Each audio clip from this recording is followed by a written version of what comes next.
Educational channel విద్యా ఉద్యోగ సమాచారానికి స్వాగతం. డైలీ జీకే అండ్ కరెంట్ అఫైర్స్లో ఇవాళ 424 వీడియోలో ఉన్నాము. గత 15 డేస్గా మీకు వీడియో రాలేదు. ఇక్కడ నుంచి అయితే రెగ్యులర్గా మళ్ళీ మీకు అప్డేట్స్ అయితే వస్తుంటాయి. Current affairs, stock GK, TGPSC updates అన్నీ కూడా మీకు ఎప్పటికప్పుడు అందిస్తాను. ఛానల్ని సబ్స్క్రైబ్ చేసుకోండి, వీడియోని లైక్ చేయండి. ఇక ఈరోజు టాప్ 10 ఇంపార్టెంట్ క్వశ్చన్స్ ఫాస్ట్గా డిస్కస్ చేద్దాం. క్వశ్చన్ నెంబర్ 1, 2026 ఏప్రిల్లో ఏ రాష్ట్రాలకు ఎన్నికలు జరిగాయి? మనకు రీసెంట్గా మనకు 5 ప్రాంతాలలో 5 రాష్ట్రాలలో అంటే 4 స్టేట్స్ ఉన్నాయి, ఒక యూటీ ఉంది. ఎన్నికలు జరిగి రిజల్ట్స్ కూడా అనౌన్స్ అయినాయి. మే 4న రిజల్ట్స్ వచ్చాయి.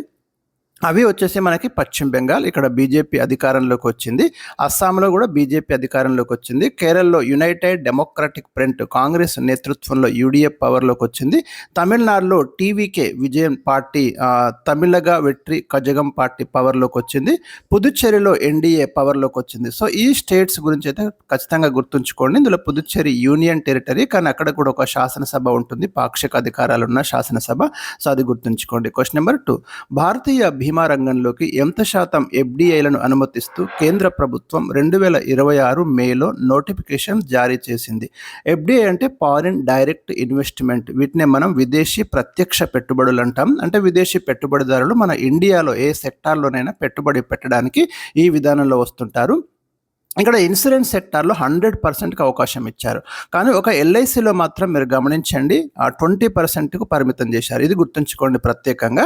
మిగతా ఇన్సూరెన్స్ సెక్టార్లో 100% ఎఫ్డిఐలకు పర్మిషన్ ఉంది. ప్రజెంట్ అయితే 74 ఉండేది, దాన్ని 100కి పెంచడం అనేది జరిగింది.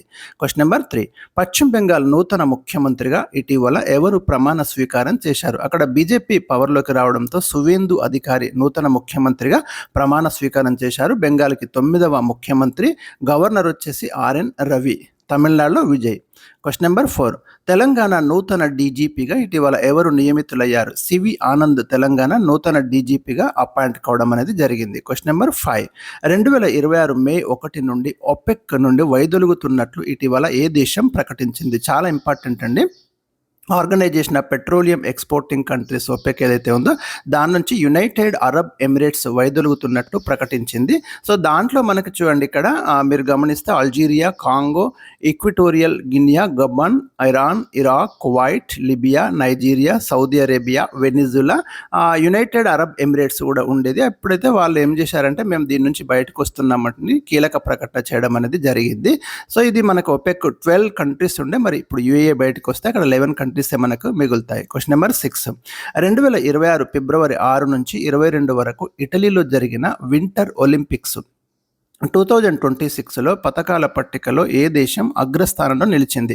ఇలాంటి చాలా ఇంపార్టెంట్ అండి. ఈ వింటర్ ఒలింపిక్స్లో అమెరికా టాప్ పొజిషన్లో ఉంది, 33 మొత్తం కూడా వాళ్ళు సంపాదించిన పథకాలు. క్వశ్చన్ నెంబర్ 7, ఆర్కిటిక్ ప్రాంతంలో పరిశోధన నిమిత్తం భారతదేశం ఇటీవల ఏ దేశంతో అవగాహన ఒప్పందాన్ని కుదుర్చుకుంది? సో దక్షిణ కొరియా తోటి మనం ఒక అగ్రిమెంట్ అయితే చేసుకున్నాము ఆర్కిటిక్ రీజియన్లో రీసెర్చ్ నిమిత్తం. ఇది కూడా చాలా ఇంపార్టెంట్ అవుతుంది, గుర్తుంచుకోండి. క్వశ్చన్ నెంబర్ నెక్స్ట్ వచ్చేసి ఇక్కడ 8, 2008 తర్వాత జన్మించిన వారికి పొగాకు ఉత్పత్తుల విక్రయాన్ని సంపూర్ణంగా నిషేధించిన దేశం ఏది? బ్రిటన్ అండి. ఒక ఇయర్ డెడ్ లైన్ అంటే ఇక్కడ మీరు చూడండి 2008 తర్వాత ఎవరైతే జన్మిస్తారో వాళ్ళకి పొగాకు ఉత్పత్తుల విక్రయం కంప్లీట్ బ్యాన్ చేసింది బ్రిటన్.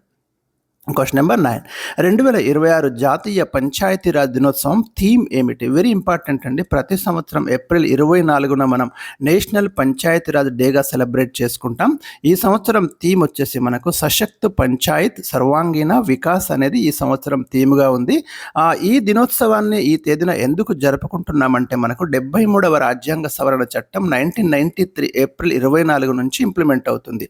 అది చట్టమేమో 1992లో చేశారు, కానీ 1993 ఏప్రిల్ 24 నుంచి అది మనకు అమల్లోకి వచ్చింది. లాస్ట్ క్వశ్చన్, ఇటీవల 15 ఏళ్లలోపు పిల్లలు సోషల్ మీడియాను వినియోగించకుండా కఠినమైన ఆంక్షలు విధిస్తూ కొత్త బిల్లును ఆమోదించిన దేశం ఏది? టర్కీ అండి. రీసెంట్గా ఈ నిర్ణయం తీసుకున్నారు. ఇక నెక్స్ట్ అప్డేట్స్ రేపటి వీడియోలో మీకు అందిస్తాను. తప్పకుండా సబ్స్క్రైబ్ చేసుకోండి, వీడియోను ఫాలో అవుతుండండి. Thank you for watching.